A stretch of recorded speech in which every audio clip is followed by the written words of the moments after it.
Assalamualaikum warahmatullahi wabarakatuh dan selamat malam. Saya wakil kepada Ketua 12 untuk subjek GMGA 2023 Dasar Awam.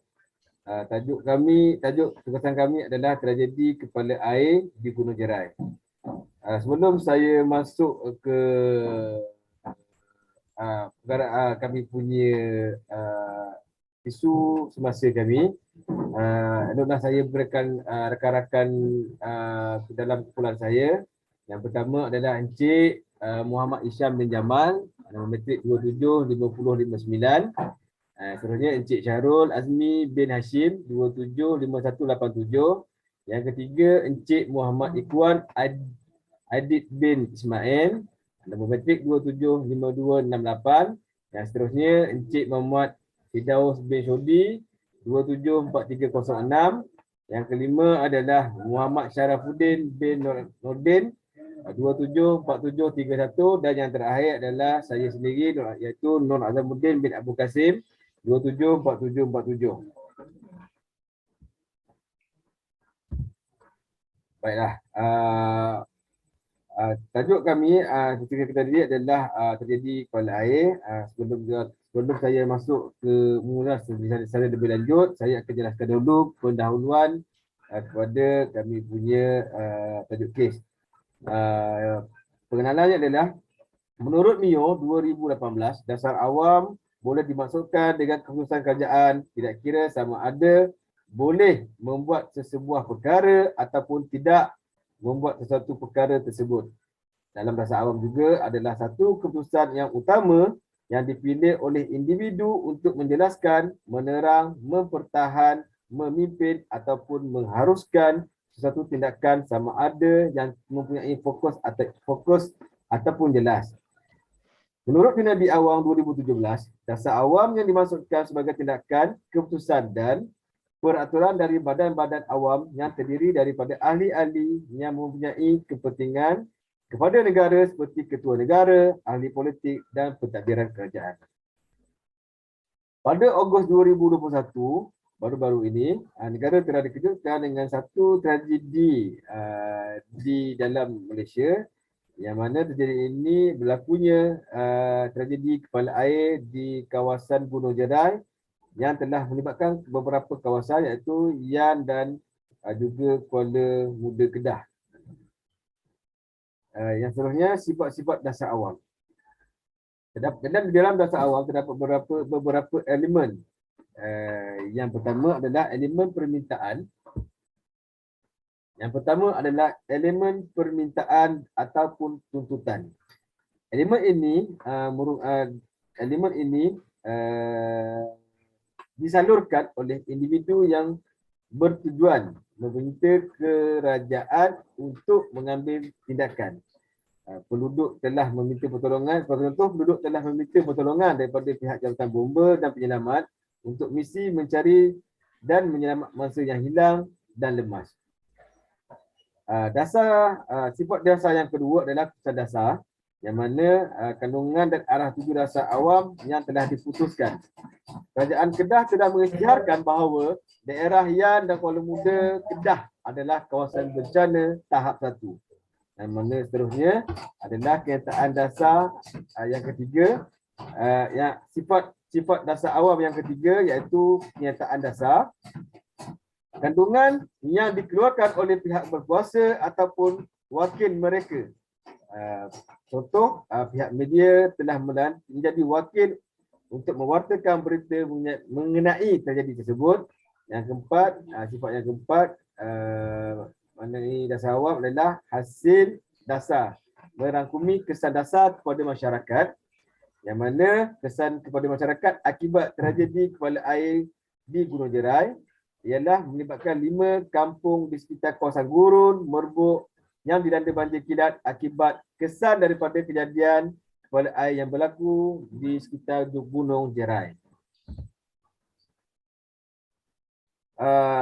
Seterusnya adalah bentuk-bentuk dasar awam, yang mana bentuk-bentuk ini terdiri daripada 3 komponen. Yang pertama, daripada kejadian kepala air di Gunung Jerai, mereka telah disarankan agar mewujudkan satu sistem pra-amaran di kawasan Gunung Jerai tersebut.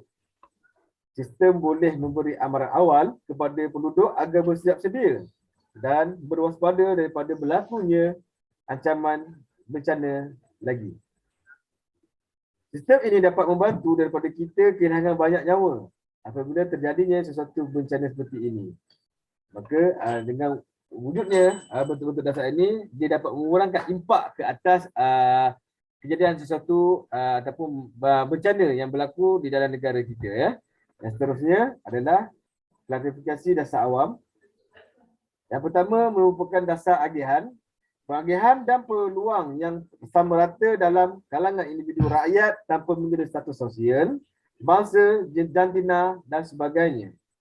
Dalam arti kata lain, kerajaan persekutuan telah membutuhkan bantuan segera sebanyak 78 juta ringgit untuk membaik pulih kerosakan yang telah dialami di sekitar kawasan bencana.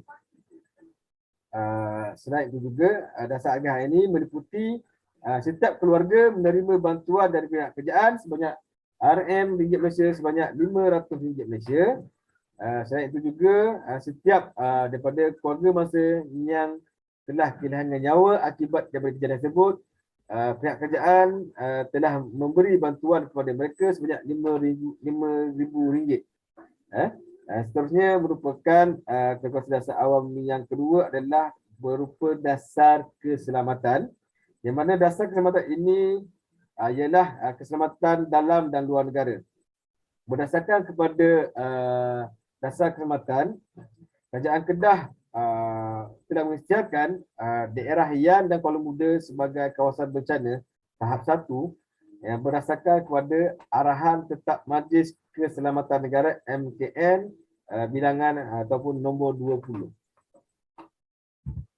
Seperti mana yang telah kita lihatkan di slide pada malam ini, yang mana ia merupakan satu aplikasi teori yang mana sistem dasar awam ini berfungsi. Yang pertama kita lihat input.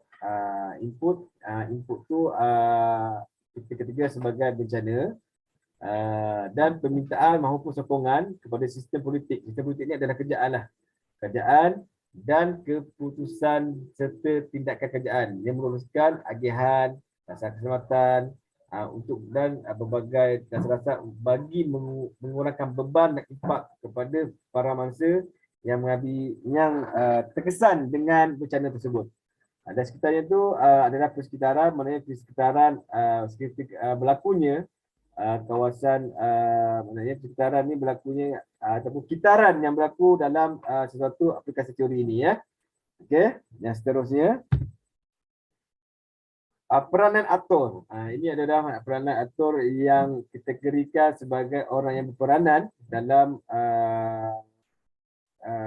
pembuat dasar, ya. Okey, yang pertama adalah ahli politik.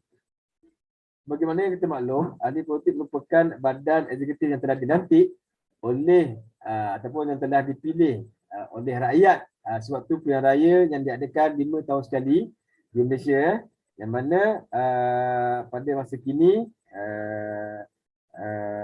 Tan Sri Muhyiddin Yassin, Yang Berhormat Tan Sri Muhyiddin Yassin telah menggesa pihaknya untuk menghulurkan bantuan ke atas penduduk yang terlibat dan terjejas berkenaan dengan insiden kepala air di sekitar Gunung Jerai. Minta maafkan saya, minta maaf.